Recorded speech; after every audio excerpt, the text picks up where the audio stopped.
So thank you guys so much for coming out tonight and inviting us in here. It's really cool. We always have a fun time getting the opportunity to speak at these events. Whenever we do these things, it's funny because we always think back to our prior events when we're preparing for these things and, you know, maybe what we could do better, right? We always do that, kind of compare what we did last time versus this time. And we were laughing the other day because I remember we were at Enfield High, probably like 8 months ago. We were doing a career day there. And one of the students, they asked us, they had an opportunity, we had about 150 kids in the auditorium, and they had the opportunity to ask us questions. And she raises her hand and she says, do you ever get nervous when you go up and talk in front of people like this? And so we kind of like both looked at each other and just smirked, and because we were thinking the same thing, and I said, well, ironically, no, because our first speaking engagement we ever did, we walked inside of a prison and spoke to about 100 inmates inside of a cafeteria. So speaking to high schoolers isn't so bad. So it was after a tour too. Right. It was a whole thing, right? So you guys don't really intimidate us all that much, and they all kind of laugh. But wherever it is, if it's a school, if it's a prison, and if it's here with you guys, we're grateful for the opportunity. So we want to start off right away. Thank you. We do appreciate your time today. But before we get into what we want to talk about, we obviously want to introduce ourselves, right? As self-indulging as we are, not everyone knows who we are, right? So we do want to make sure we let you guys know who we are, what we're about, and then we'll get into what we're going to talk about tonight. Okay, so I'm John, this is Brian. We are Model Mindset Fitness and Coaching. And how this all started now was about, really, if we're going the long story, which I won't, about 20 years ago. Brian and I have been friends for about 20 years now. And it's been a long time. We each had a full head of hair when that started. We were the same height, unfortunately, but full head of hair. We gotta be honest with them. Okay, so we've known each other for a long time. But about 2 years ago, in 2022, Brian had reached out to me, and he reached out to me in a different way than he ever had before, with more intentionality. And he asked, "Hey man, I'm looking to get a group together of like some like-minded people, and we're really looking forward to having more intentional conversations and kind of grow as people." And I'm reading the text message, and as an introvert, more introverted than most, I'm like, I'm not sure, I mean, it's just going to be where we go over and just bash our wives the whole time. I'm like, I'm not too interested, right? So, but it wasn't. And I said yes, because I trusted Brian and our friendship, so I decided to go over there. And I'm glad I did, because that night changed my life forever. Spent 3 hours together with Brian and another one of our friends, and we had intentional conversations about our goals, our dreams, what we wanted, conversations I've never had before. And what that did for me that night was, that changed the way I was approaching things moving forward. And I wanted to decide, how can I change my life for the better now? I'm in control, I have the pen, how can I change things for the better? And in that process, I love fitness. I've been an enthusiast of fitness since I was 13. Brian was already a certified personal trainer, and so my mind's turning. I'm like, how can I better my life? How can I change my career and do what I want? I love fitness, so I'm going to get certified in personal training. Great. But how can I differentiate myself then?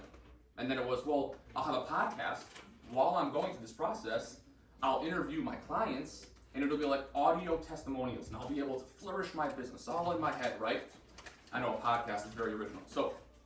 But we did end up starting a podcast because I had Brian as my first guest. But then in the process, I was like, man, why don't we just do this whole thing together, like permanently? And so in that process of doing the podcast, we started to develop all these mindfulness practices and apply all the things we would read about and learn about and watch and listen to. And we would apply things from the mentors that we were speaking with. And in that process, we thought, well, we're personal trainers, we have the fitness side of things. We have now the mental component of things, because we're learning so much on the mindfulness piece and applying so much of it and seeing how it changes. Come on in. What's up, Tom? So, oh, it's you, okay.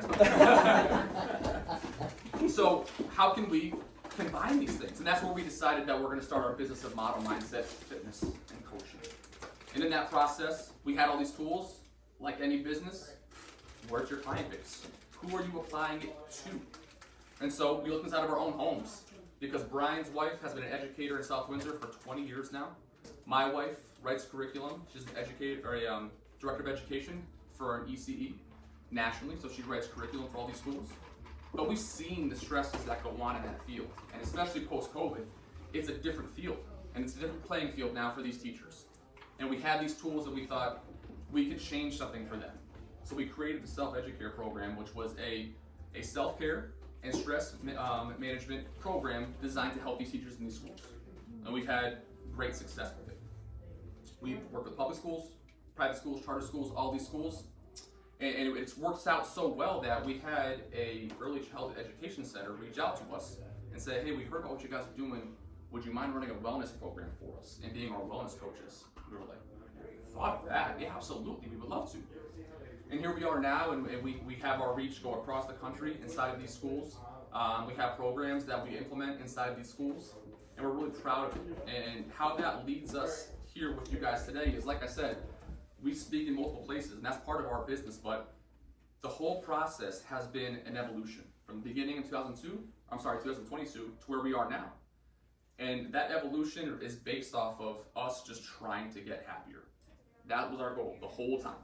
Is it making us happier? If the answer was no, we weren't doing it. And that's how we ended up here with you guys today. So thank you so much. We're looking forward to tonight, and we hope you guys take away some things from what we're going to talk about.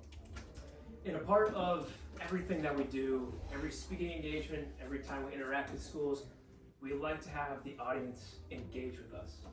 So a show of hands, who deals with stress on a daily basis? Right? How about the sense of overwhelm and anxiety and worry? As business owners, as growth-minded individuals, we're always worried about the future. Rightfully so. We want to grow our business, we want to grow ourselves. Now, what we saw in these businesses, in schools that we were working with, we would always ask one very powerful question. And we would simply ask, who wants to create a happier version of themselves? 90% of hands would go up. So me and John said, hey, you know what? We've got to develop something that can really help people create that happier version of themselves. Something that's easy to implement. And so we did just that. See, we tend to either give people power to make us happy, when in all reality, it's entirely up to us. Now, especially as leaders, in order to grow as a leader, you have to grow as a person. And so that means we have to continue to grow and learn. And I saw this great quote from Charlie Brown, surprisingly, to Snoopy. But it was very telling. It's a great philosopher. Yes, yes. And he said, you only live once. You know, YOLO. But Snoopy's reply was quite telling. He said, that's not true. He said, you only die once. You live every day. And so I thought that was incredibly impactful, because we always think about, I'll be happy when. I'll be happy when I close this deal. I'll be happy when I make X amount of money. I'll be happy when I have a certain amount of clients, or a loving relationship, or a certain kind of car. And so what happens is, along that journey, when we're trying to reach that goal, we'll delay our happiness. But what happens with that? That goalpost keeps getting further and further. And so what that does is it delays our happiness along the journey. And for me, when I graduated college, I really followed my dad into corporate America, because I always believed that success led to happiness. And I'll be very honest with you, I'm 38 years old right now. It took me all the way till 35 to finally figure out my definition of success. And to me, happiness leads to success. If you think about it, when you have a happier version of yourself, the trickle effect is the other facets of your life. When you're a happier version of yourself, you show up better in your family, in your business, for your friends and your family. And that's incredibly important. And so today, like John said, we're going to talk about 5 keys to a happier life. And the very first key that you need to think about is having a powerful why. What is the big old reason you do what you do? Anytime that we coach people, we always say, what is your reason? Who or what are you doing it for? Because unfortunately, we don't hold ourselves to a high enough standard. If you think about it, we may have good intent the day before and say, hey, you know what? I'm going to set my alarm early. I'm going to go to the gym in the morning. I was saying before with some of you that unfortunately winter is right around the corner. You know, I hate the snow. Everybody booed me. But maybe the bed's warm. So you snooze that alarm. Now, most of us would probably say, hey, it's no big deal, because we're not holding ourselves to a high enough standard. We're coaching an individual right now, and she reached out to us and she said, hey, I really just need some motivation because I want to actually prioritize my health. So we said, absolutely. We got on a Zoom call with her, and of course, we're trying to peel back those layers, really understand where her journey is at right now. And so she keeps talking about motivation. Now, motivation fleets, it wavers. It's not consistent. Me and John are believers about you need to be driven. When you think about drive, it's about focus. And in order to unlock drive, you have to have a powerful why. When your why is powerful, your how is easy. And so I want to share my why with you all so it can illustrate the point that I'm making. And John and I also have a great quote about your whys. Your why ought to make you cry. It has to stir up emotion inside of you because it will get you out of bed. It will make you make that extra client call. It will make you push through fear. And so for me, my why is my family. It's for my beautiful wife and my 2 baby boys. I've been married to my wife for 6 years now. And when we married each other, we gave each other a vow. And to her, I said, I will evolve as a man every single year. I want to make her proud. Now, ladies, if you want to actually make your men water up, you tell him you're proud of him and look him in the eyes, you may make him water up. I tell you, that is one of the best feelings someone can get. I want to give my wife things that she never even dreamed of. So I'm driven for that. And for my boys, I have a 4-year-old and a 3-year-old. And as sad as this may sound, I'm training my replacement. One day I am not going to be here. And things are caught, not taught. That means they catch me doing what I do. They have come to our marathon that we raced in. They've come to our half marathons. My boys are 4 and 3. They've come and participated, kind of, in our speed and agility games. One was crying, yeah. They did their best. But I have the responsibility as their father to show them what a good man is. So I will carry myself with character. I will show them that we have to help others. I will show them that you have to respect women with how I treat my wife and their mother. So if you want to change, if you're needing to change, I urge you after today, take out your phone, take out a pen and paper, start to write down your why. Why do you need to change? Who or what is it for?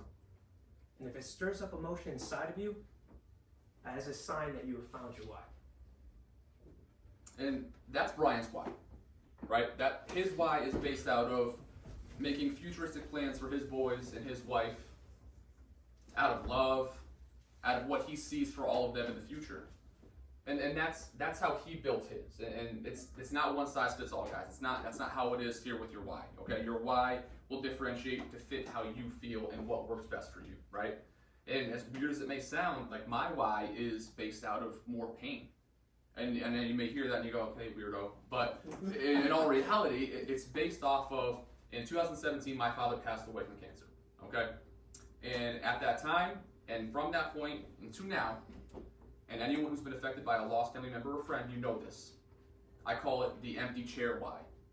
Because every time you walk into a house, every time you walk into a room that person should have been there, that empty chair stands out, right? And so when I was making those adjustments with Brian back in 2022, and I was really doing some self-discovery, I thought about what my why is, right? Because it's easy to go, yeah, my wife and kids, right? But there's more to it, like Brian said, and my why was, well, I don't want to leave my family, my wife, my kids with an empty chair that I should be sitting in because I didn't do the right things for myself, that I didn't take care of my mental health, that I didn't take care of my physical health. So that's why I call it the empty chair why. So you can build your why off of anything. This is what you attach to, right? And that's what I attach to, and that's what Brian attached to. So we urge you guys, what do you attach to? And my dad, he didn't take care of himself the best, right? And I think about that a lot when I think back about him, and I wish he did, because maybe that would change some things. Maybe he would still be here. Maybe not, but maybe. And that brings us to point number 2. which is taking care of your physical health. And now we want to stress to you guys, this is very important now. Your physical health is not just your physical health. And what do I mean when I say that? Your physical health has impacts outside of just your body. Okay? It impacts everybody who's around you. And in the case of my father, maybe if he took care of himself physically better, that empty chair wouldn't be there. But there's a flip side to that, and if you take care of your physical health, good things happen, right? You feel good, as Dion says, you look good, you feel good, you play good, they pay you good, right? Gotta love Dion, right? So, but it's a appearance thing, right? When you say, oh, I take care of my physical body, what do you think? Oh, I think that I look good, and I think that people will notice that I'm in the gym, and it's a much deeper aspect than that. Because your physical health actually is teaching you a lot when you're taking care of it. Your physical health, Brian mentioned motivation, your physical health is actually teaching you what discipline is. Because when you are taking care of your physical health, you know the work that goes into it. It's day in, it's day out, it's repetition, it's time after time, and if you don't put in the work, you're not getting the results. And so you have to put in the work time in and time out to get the results, teaching you discipline. And that does something. I'm going to use this word here today. You're probably going to hear it a lot. It translates. That translates. That discipline doesn't just stay in the gym. It doesn't just stay on the menu. That discipline translates to the business. Because when you're taking care of your physical health, you're actually taking care of your mental health too. All those feel-good hormones, that dopamine hit that you get when you take care of your physical body, right? Those endorphins that are rushing through your body, those translate to your business. They help you handle stress. They help you with communication. They help you problem solve. They give you more energy throughout your day. All of those things translate from the gym or from healthy eating or any way you're taking care of your physical body. It translates. That discipline will teach you things inside of your business. But like I said, it can not be a pretty thing sometimes if you don't take care of it because your body's not just yours. So my uncle, about 8-9 years ago, roughly, he had a stroke, and in that stroke, my uncle was very, very heavy sick his whole life that I've known him, right? It's like a second father to me. I love him to pieces. And I got a text message from my cousin one day, and it said, Dad had a stroke, we're on our way to the hospital, not sure what's going on, right? Your world changes when you get something like that. And my mind immediately went to, unfortunately, well, it makes sense. Okay? Hoping for the best, but damn it makes sense. So, hop in the car, rode over to the hospital, and I'll never forget what I saw that day. And not just with him, just a different person in that moment, but with my aunt and my cousins who are like brothers and sisters to me, right? And my family there, and you can just see the family changed that day. Mm-hmm. Everything changed, and you felt it. The second you walked in and were face to face, you felt it. And in that moment, it was like, okay, right, we got a journey ahead of us here. And fortunately, that journey did progress. And he got released from the hospital. He went to a rehab facility for about 3 months. He was able to walk again. His memory was sharp. He was able to talk. We threw a big fundraiser. It was great. He came. It was awesome. And we had Randy back, right? We had my uncle and the husband and the father. We had him back. And then about, 6 months ago or so, right? So we're fast forwarding about 7-8 years now. I'm over at my aunt's house visiting as I frequently do, and she says to him in the kitchen, and he's over here in the living room, and I can vividly picture it. Randy, did you call the doctor about your medications from his stroke that he needed to be taking? I don't want to talk to them. I kind of just peek over just to gauge her reaction, and she's rolling her eyes and she's shaking her head. About a week after that, I get a text message. Any guesses? Stroke. Dad had a stroke. On our way to the hospital. Not sure what's going on. Back to the hospital we go. Except this time, that journey has not progressed. He's in a rehab facility permanently. He's in a chair permanently. He can't talk still. So all of these things have changed now. And it's unfortunate because it really comes down to he didn't take care of his physical health. He had a second chance, and it slipped away again. And that is crushing to see for somebody that you love. And granted, Brian and I are much more enthusiastic about fitness than most, and we understand that, right? We're not two people who think that everyone needs to be, sculpted and only have vegetables and all, we get it. But at the same time, we do see the other side of the coin because we've lived it and experienced it.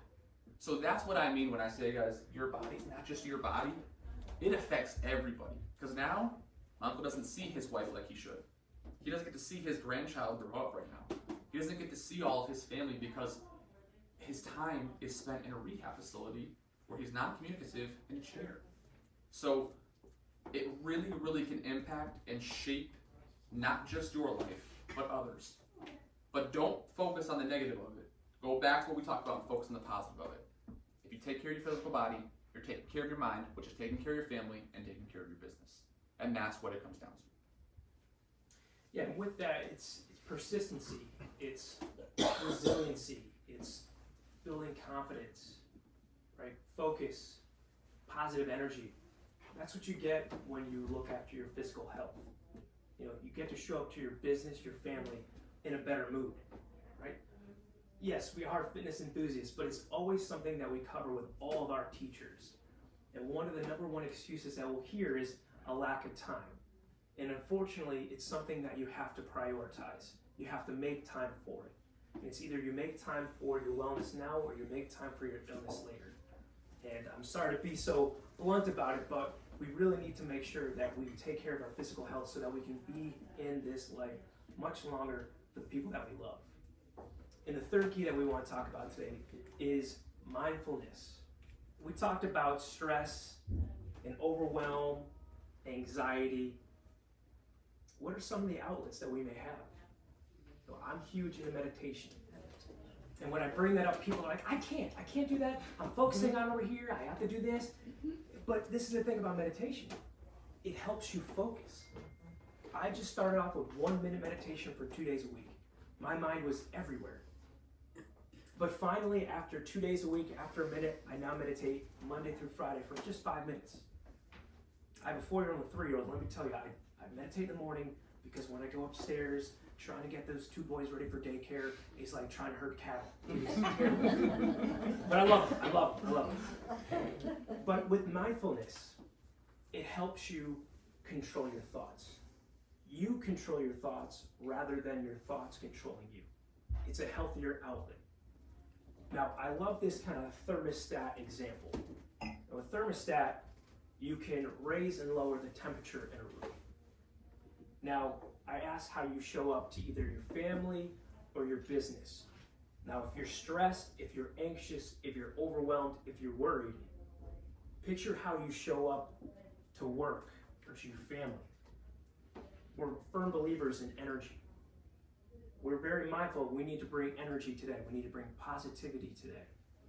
Now, if you think about it, if you go into a room and you see people laughing, having a good time, that temperature in the room is probably at 100. If you're stressed, if you're worried, if you're anxious, you're coming in, rocking in at a 70.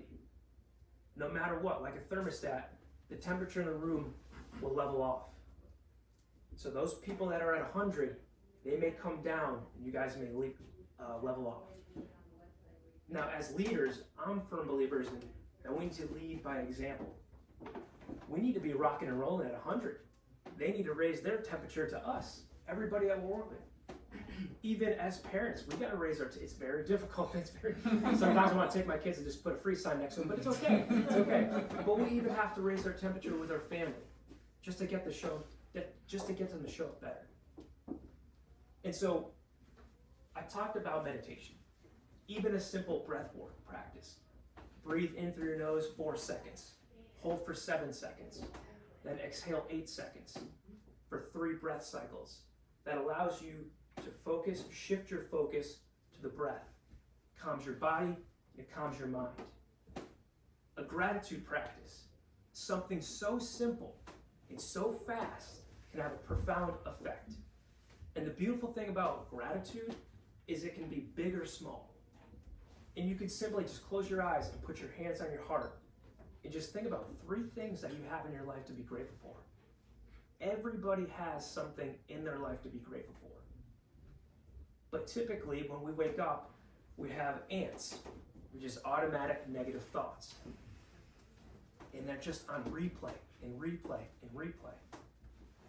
But we have to be aware of that negative voice and begin to rewire it. And how you do that is you can do gratitude or breath work. Or something that transformed my life is journaling. When I began my personal development journey about 3-4 years ago, I made a big change. I stopped listening to podcasts passively and started actually implementing the tools that they were talking about. And time after time, every podcast that I was listening to talked about journaling. So I said, okay, I'm going to implement it. So what I would do is I would habit stack. And so what that means is I would work out, I would walk into the parking lot, go into my car, bring out my journal, and I would journal. If you guys drink coffee in the morning, you could do a simple gratitude practice there. Or maybe read, pray, anything that you're into, something that's mindfulness, where you control your thoughts. I journaled for about 1.5 years, and it transformed my life. I became emotionally intelligent. I uncovered limiting beliefs. I thought that I was dumb for such a long time, even in my mid-30s. And I was able to uncover where that came from. I wanted to communicate better with my wife. And I was able to do that. I made it a point that every time I journaled, no matter what it was about, I would read it to my wife. And yeah, I would cry sometimes, but it allowed her to see who I was. And I felt free because I created the man that I wanted to be.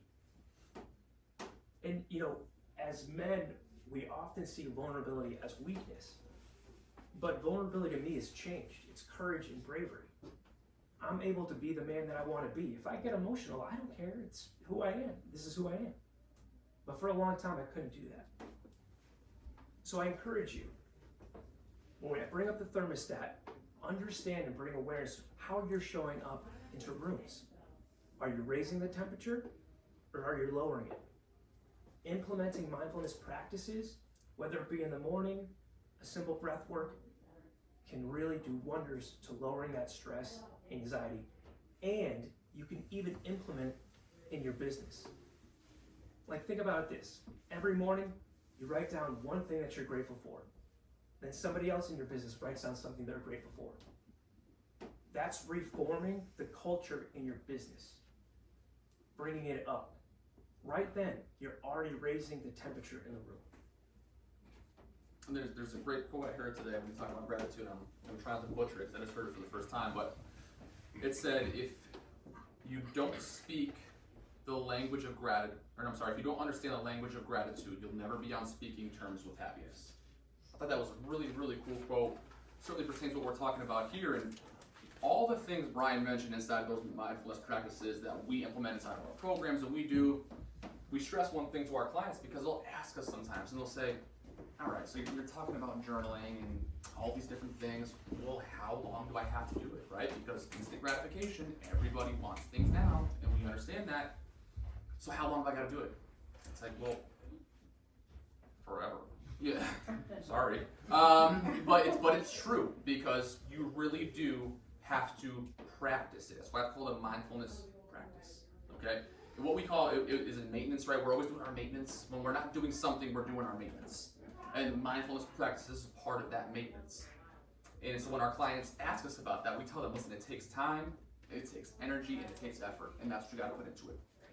And that brings us to point number 4, which is nurturing and taking care of your relationships, both platonic and romantic. Okay? How can that make you happier? How does taking care of those relationships make you happier? So when you're getting to know the people closest to you and getting to know the people who mean the most to you in life, think about what level you're getting to know them on. I know for me personally, it was a lot of surface level stuff, and I never really dug deeper inside of that. And something changed that for me, and it was in our initial conversations when we were kind of going back, and I keep referring back to this 2022 time frame, guys, but this is where everything changed for me. And when I think about what we're talking about today, it's where my mind goes. And this one is a little embarrassing, but I'm gonna share it. And I talked to Brian one night, and we were just kind of shooting the breeze, and he was telling me about what he's doing that weekend.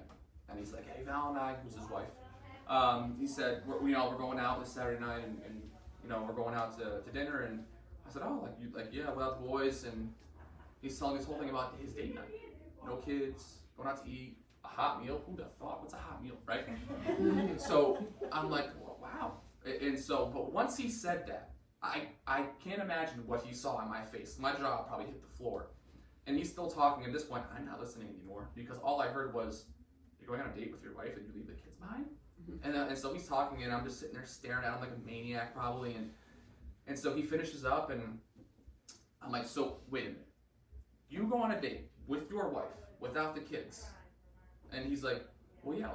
I'm like, how often do you do that? He's like, "Once a month. It's like a non-negotiable. Like, we go out once a month on a date, and we kind of get to know each other. Like, we make it a point." And I'm like, "Oh my God, is he crazy or am I?"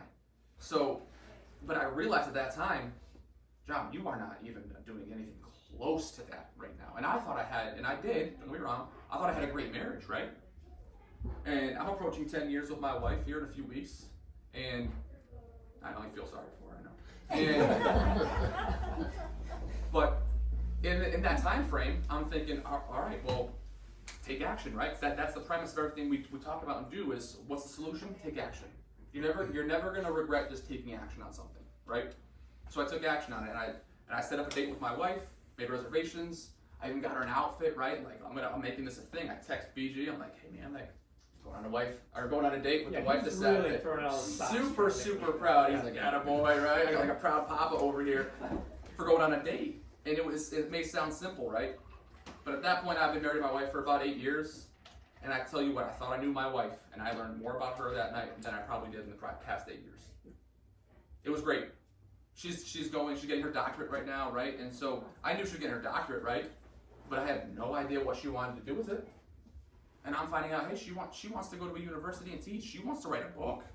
Like, she's smart. Like, she's levels above where I'm at. And I'm saying that, she's not even here, guys. So it's true, okay? But that night, I'll never forget it. And I'll never forget what happened after that night. So that's on a Saturday. And Sunday nights, Brian and I start our work week. Sunday night through Thursday night, we are working. And that Sunday night, I remember going into what we had planned for that night. I felt different. Like, my energy and my wavelength was a different level that night. And I couldn't really put my finger on it. I'm like, why do I feel juiced right now? I feel energized. I feel really good. And the ideas were flying, and it was a really, really productive few hours for us that night. And then it hit me the next day, and I'm like, you're riding that high from your date on Saturday night. And it was mind-blowing to me, because it wasn't like it was this super romantic thing, right? We probably had fried food and watched something on TV, whatever it was, right? But it was a really, really empowering night for us, and I felt really good. And it provided me clarity. And that night, when I was able to achieve that clarity, I wanted more of it. So I applied it to all the relationships that I found close to me in my life. Because that night when we were working, I had all of these great ideas. I had great collaboration. I was a great listener that night with Brian. And I felt that. And so I said to myself, well, if that just comes from one time doing it, imagine if you were supplying that in your life regularly. And you were asking maybe more questions to your friends rather than, oh, did you see the game last night, right? Oh, what did you guys make for dinner last night? How are the kids? When you ask more deeper questions rather than surface level questions, you're gonna find yourself thinking more clearly, being more rejuvenated inside of your business, because that's going to translate in your business. Again, translate because you're going to learn how to talk to the people you work with. You're going to learn how to talk to the people who are trying to buy things from you. You learn how to talk to people who you are networking with. Those communication skills translate. You have clarity in that. And that's why building relationships is so important. It fills your cup. When you're working on getting to know someone else, it's actually filling your cup up. And there's many, many times since that night that the introverted self that I am have done my absolute best to get to know people that I never, ever thought I could on a much deeper level. And it's brought me here today, and I'm very proud of that. So get to know your people because you think you know them, and you may, but there's always more you can learn about them, and it'll provide things for you inside of your business as well. My wife and I, we also have this rule where it's it's very uncomfortable, but the first hour that we're on our date, we can't talk about the kids. And it's very uncomfortable. It's like being on a first date. Yeah, You're staring at each other for like a few minutes. Yeah. You're like, what am I talking about? So, doing laundry. Yeah, You know? right. So it's a little awkward, but it makes you search for other subjects and topics to talk about. And it's great. And all of a sudden that hour becomes an hour and a half, becomes 2 hours, and then you're not even worried about the kids. Just kidding. Love it. But I have to tell you an adorable story. And me and John were coaching a school, and it happened to be an evening, so I wasn't able to get the boys this time from daycare. And so after the meeting, my wife had texted me and she said, Theo, my 4-year-old, thought of you, and it's adorable. She took them to a toy store. And so I was like, oh, all right, I can't wait to see what he got. So I heard the garage door go up, I reached downstairs, I'm starting to get the boys out of their car seats, and Theo reaches down to the bag, pulls out a lightsaber. I'm like, oh dude, that's so cool. And he's like, yeah. And he reached down, picked out another one. He said, here, Daddy. He gave me one. Now internally, I'm like, oh my God, dude, you're so adorable. But outside, I was like, oh my God, that's so cool, man. That's so awesome. He goes, you want to go play? Hell yeah, let's go play.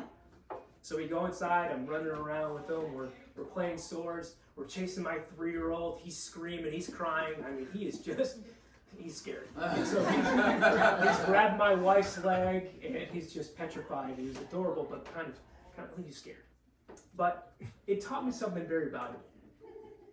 It showed me that when I show up and I'm present in my boy's life, that they think of me. And oftentimes as parents, we don't know if our kids actually think about us. Like, do they love us? And that small gesture showed that even when I'm not with him, that he was thinking of me. And it's the power of prioritizing relationships. Think about a time when you went out with a friend, right? You guys had deep conversations, right? Not surface level conversations. You guys connected. It was very community-like. Even shared love, had that feeling. And sure enough, either later that night or the next day, one of you text each other, thanking them for that community and that connection, because that recharged you. You have to prioritize. It's so healthy for both platonic and romantic relationships. And this even goes into your business and work. Do you know your worker's spouse's name? Do you know if they have kids? Do you know their strengths and their weaknesses? Can you tell if something is off with them? I went back to culture and talked about forming a positive culture, not a toxic culture. And it comes down to also knowing the people that you work with. It's incredibly powerful. When I first started managing 16 people, this was before COVID, I made it a point to make the culture incredibly positive. And the first thing that I did was I implemented trivia every morning at 8:30. And whoever answered a trivia question, I would throw them a candy. I would launch that. I would throw it, and sometime it hit poor Barbara in the face. But I was making a culture that was incredibly positive. So then that way there, I would get to learn them. I would learn about their families. I would see if something was off, and they felt comfortable with me that if something was off with their family, they could come talk to me because they knew that I was empathetic. You lead by example. I would always bring in my lunch. They knew that I would work out every morning. Guess what happened? Those 16 people, some of them started going to the gym. A couple ladies formed a walking group. I called them my little walking crew. They would go lunchtime. And they would always come back and say, oh, Brian, we did our walk. But they would have extra pep in their step. It's all about taking time, setting aside time. Even with my friends now, I'll look at the calendar and I'll say, hey, Dave, can we get together in maybe 3 weeks? Does a Friday work? And he said, yeah, that should work. And I look forward to it. Be mindful of who you also spend time with. You want to spend time with people that give you energy, not suck the energy away. Sometimes it's hard to admit. I mean, I'll be very honest with you.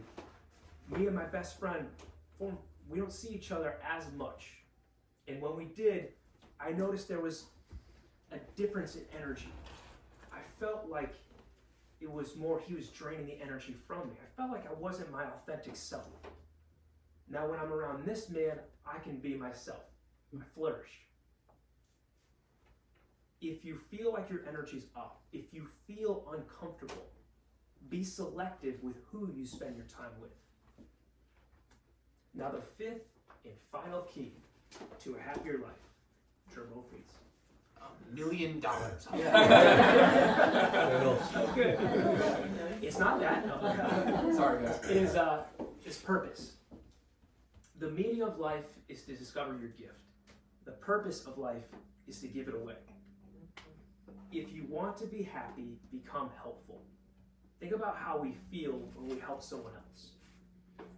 Now, we're often asked, how can I find my passion? And I want you guys to know, it can be passions. It can be other things. It doesn't just have to be singular. Because when you find your passion, it could lead to purpose. When me and John were training for the marathon, we passed this salsa dancing place. So I said to John, hey, if your wife said, hey, let's take some salsa dancing lessons, would you do it? And he goes, well, that wouldn't be my first choice, but I would try it. I got moves, guys. I'll clarify that. Yeah. Not me. Actually, you know what's funny is, in my wedding video, we have a video of him doing the worm, so he's pretty good at dancing. The table's out. Yeah. So, and now I forgot what I was saying. And so he said, yeah, I would try it. Being open-minded. Get uncomfortable. Get comfortable with being uncomfortable. It's going to lead you to finding your passions. Let joy be your GPS. Because when you find your passion,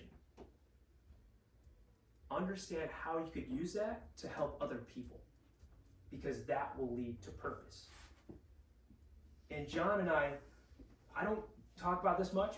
This is actually the first time I'm bringing it up, but we make it a point that with our business, we help others.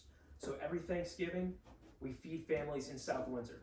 In December, we buy presents for a family in Enfield. I mentioned the marathon that we trained for. It was actually to raise funds for a girl that was battling leukemia. We found out through one of the schools that we were working with, one of their teacher's daughter was suffering from leukemia. So me and this man said, we got to do something. And we felt we had to push ourselves physically in order for us to really earn the hard work, but to also generate funds for her. We wanted to take that pressure and that financial burden off of the family. We're driven by helping others because our mission is to help people create a happier, healthier version of themselves that they are proud of. And it's a journey, guys. Your life is a journey, yes, but discovering and implementing happiness in your life is a journey. It takes practice and day in and day out, applying these 5 things. It's not like you're going to take each one of these 5 things, do them for a week, and then you're going to be like, I'm feeling pretty good now. I'm good. I'm happy, right? Because we always want to be happier. There's never a ceiling on that. You can always try to be happier. But we want you guys to realize that when you're implementing all 5 of these things, and it's not just these 5, right? These are just the landing marks that we kind of created when we were going through and developing our happiness. And we found success in it, right? If you have different steps you're taking, implement that. If you find things that are more helpful to you than something we talked about today, implement it. Because happiness isn't one size fits all. We want to make sure that you guys have the pen, as we like to say, you're writing your own story. But these are great foundational pieces to start with. If you guys want to be happy, take action. Brian mentioned about the relationships. Be mindful of who you're spending your time with. It's a great saying, don't water dead plants, right? That's a great way to observe, is this benefiting me? Am I taking care of myself with this? Because we talk about it all the time inside of our schools and inside of our businesses that we talk about. Selfish and self-care are very different things, but sometimes we put them too closely together and we think we're walking a line. There's no line. Take care of yourself. It's not selfish. Make time to become happier. It's not selfish. Time spent on you is time well spent. And that will translate into every facet of your life. It will grow your personal life, it will grow your business, and it will grow your happiness. So thank you guys very much for today. We do appreciate it. We'll be around for some questions if you guys have it. No, we're not brothers. Just small balls. But aside from that, we do appreciate it. Thank you guys.